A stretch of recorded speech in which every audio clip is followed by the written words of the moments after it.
Mayong adlaw katawhan sa Dios sa Archdiocese sa Osamis ug sa tanan nga namati karon, labi na nga naa silang tagsa-tagsa ka panimalay.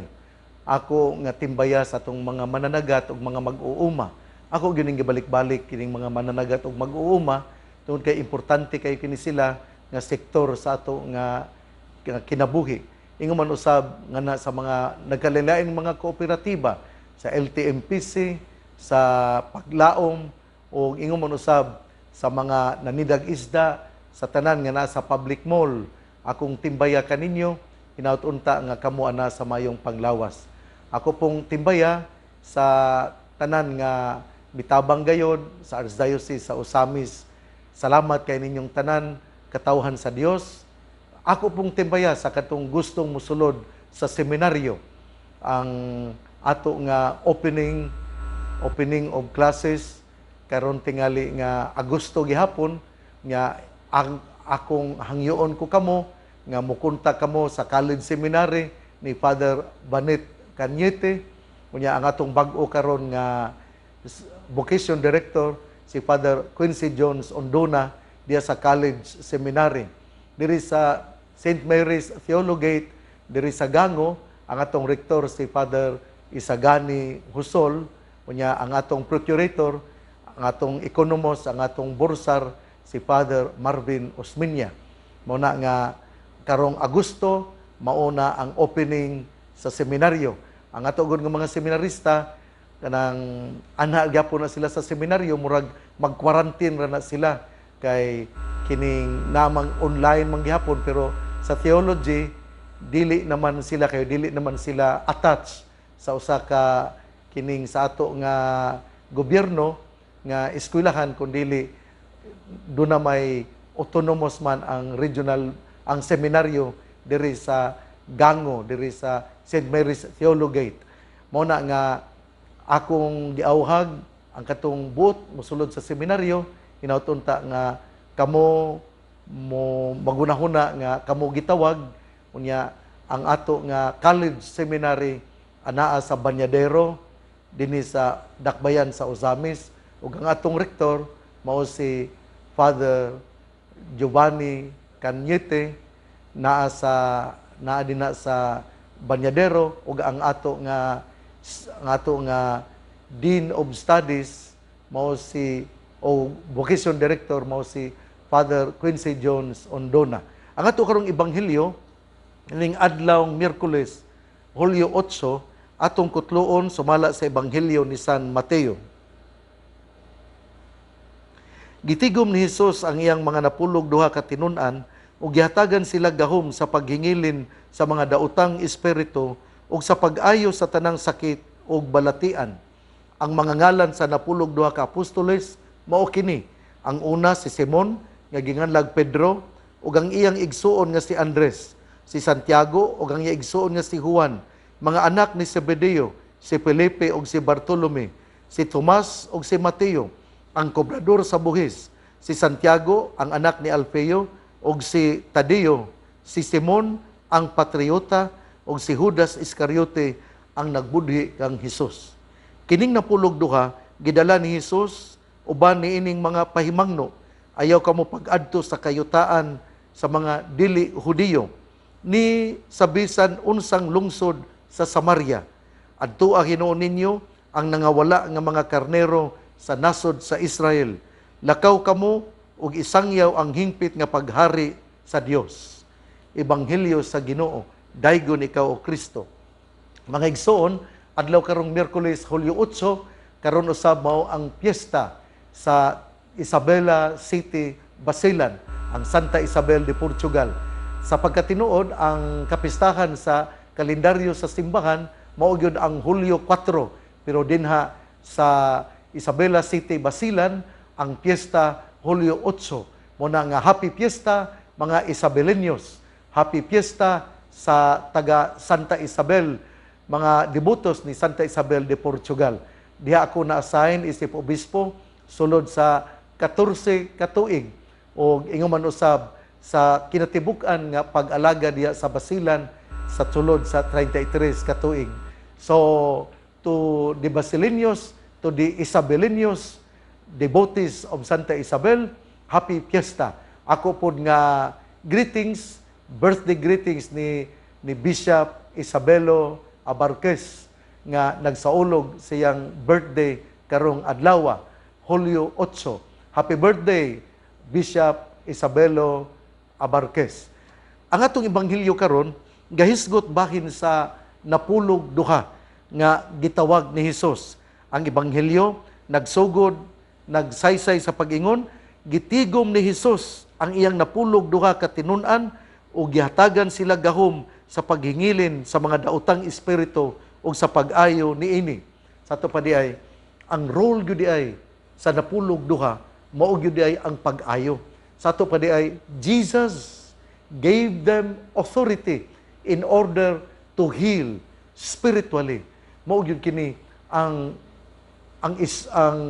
kaakuhan sa mga kaparian. Gitawag ni Jesus ang napulog duha ka mga tinun-an, ang mga apostoles, unya iya silang gihatagan, gisangunan sa usa ka responsibilidad nga muayo sa mga balatian.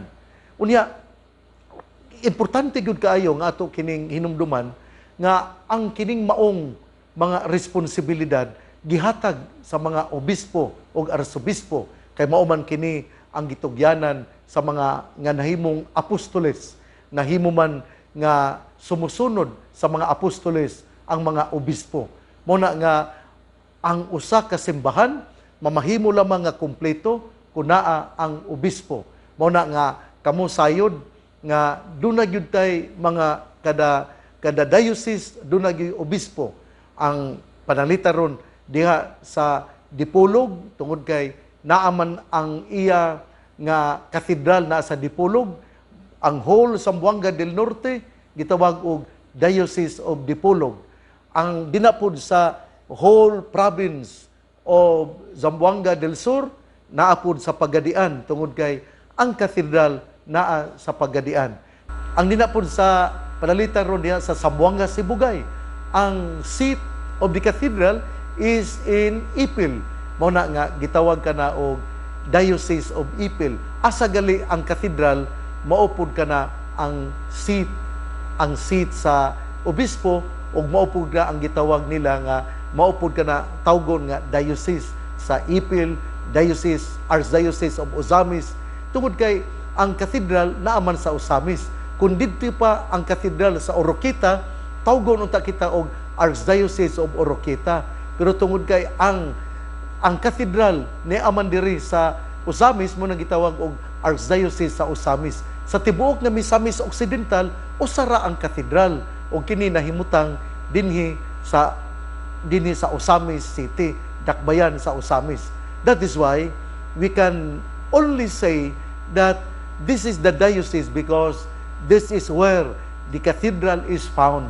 Mao kini ang mamahimo nga local church. Sa ako nang gikaingon, ang responsibilidad sa mga apostoles gihatag ngadto sa mga obispo ug mao nga kada lugar, kada probinsya, usahay kada syudad anaay usa ka obispo. Unya ang responsibilidad sa mga obispo sa ang mga kaparian mao ang pag-ayo sa spiritual nga balatian sa katawhan. Muna nga doon tay sakramento. Ang sakramento mao ang pamaagi aron makita nga anaa di ay ang healing. We have the sacraments of healing, ang anointing of the sick, ingon man usab ang uban pa ang confession, unya naa po din ha ang mga santos nga misa, uban pa nga mga sakramento. Gipakita din ha nga ligunon gyud kita sa mga sakramento. Gipadayon ang atong ebanghelyo nga ang atong Ginoo si Jesus mipili og 12 ka apostoles. Unya sa diha nga mipili siya 12 ka apostoles, iyang giingnan sila ayaw kamo pag-adto sa kayutaan sa mga dili Hudiyo. Remember ha? Remember the words came from Jesus. Because the gospel writer would like to remind that at this point of time, there was no concept yet of universal salvation. The gospel writer would like to emphasize that salvation is only for the Jews. Mao ni nga ningon si ang atong Ginoo as if coming from the mouth of Jesus nga ningon nga ayaw kamo pag-adto sa kayutaan sa mga dili Hudiyo. Saint Matthew forbids the disciples to go to the Samaritan areas, to non-Jews, to the places where non-Jews inhabited. Ipasabot din nga ang kaluwasan at this point of time, the germ of salvation is not for the non-Jews. That is why later on we realize that Saint Paul went to the Gentiles in order to preach salvation, because salvation is for everyone. Pero dinhi sa atong ebanghelyo karon, ang the gospel would like to limit that the apostles would only preach to the non-Jews, to the Jews, and the non-Jews would not be reached out by the apostles as of this moment. Pero later on we realize nga atong Ginoo mingon kinahanglan nga muadto usab kamo sa mga lain nga mga lugar ug iwali ninyo sa tibuok nga mga lugar ang ako nga ngalan. Unya, pero dinhi sa ebanghelyo karon sumala ni San Mateo kapitulo 10 bersikulo 1 hangtod sa 7, naghisgot dinhi nga salvation is for the Jews only because they are the chosen people. Pero later on we realize that salvation is for everyone. Unya, nipadayon si Jesus sa pag-ingon, adtuan ninyo ang mga nawala nga karnero sa nasod sa Israel. Look for the lost sheep of Israel, in order to emphasize that salvation is only for the Jews. Salvation first for the Jews. Then, as I have said, later on, they would reach out to other people because the Jews did not accept the word, did not accept Jesus as the Messiah. They considered Jesus only as a prophet, but not as a Messiah, the anointed. Mao kini ang pagtulunan nga ato karon nga mahibaw-an nining adlaw Miyerkules, Hulyo 8, 2020. Diin una sa tanan, Jesus gathered 12 men in order that they will become his apostles, and later on he gave them authority to heal those who are sick spiritually. And then later on, he advised them not to preach to the non-Jews, but only to the Jews, because salvation must be preached first to the Jews. But later on, as I have said, salvation has a universal aspect.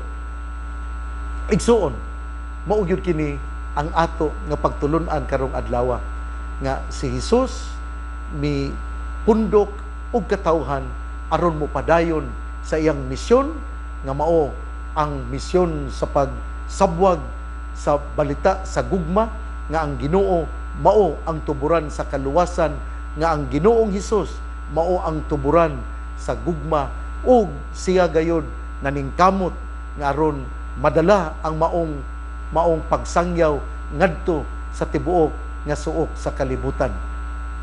Ikaduha karong adlaw sa nobena sa mahal nga Birhen Maria sa Birhen Sakuta, akong dasigon ang katawhan, labi na gayod ang haduol dina sa kuta nga kada alas 4 sa hapon anaa ang nobena, unya sundan kini sa misa. Unya sa Pitsa 16 ang misa konselebrada pagahimuon sa alas 8:30 sa buntag. Sa Pitsa 16 ang piyesta gayon sa Birhen Sakuta, naa ang misa sa alas 6:30, alas 8:30, alas 3:30 ug ingon man usab alas 5 sa Hulyo 16 nga piyesta sa Birhen Sakuta. Usbon ko, ang tao nga namati sa pulong sa Ginoo sama siya sa kahoy nga gitanom daplin sa usa ka sapa, kansang dahon dili gayud malaya. Timpo sa timbunga siya mamunga. Igsuon, ugma na usab uban sa pangaliya sa Birhen sa Kuta. Happy Fiesta sa mga katawhan sa Isabela, Basilan, Isabela City, Basilan. Viva Santa Isabel de Portugal. Viva Milagrosa nga Santa Isabel. Hinaut unta nga ang Birhen sa Kuta magapanalangin, magaampo kanato aron ang Ginoo magapanalangin kanato sa ngalan sa Amahan, sa Anak ug sa Espiritu Santo. Amen.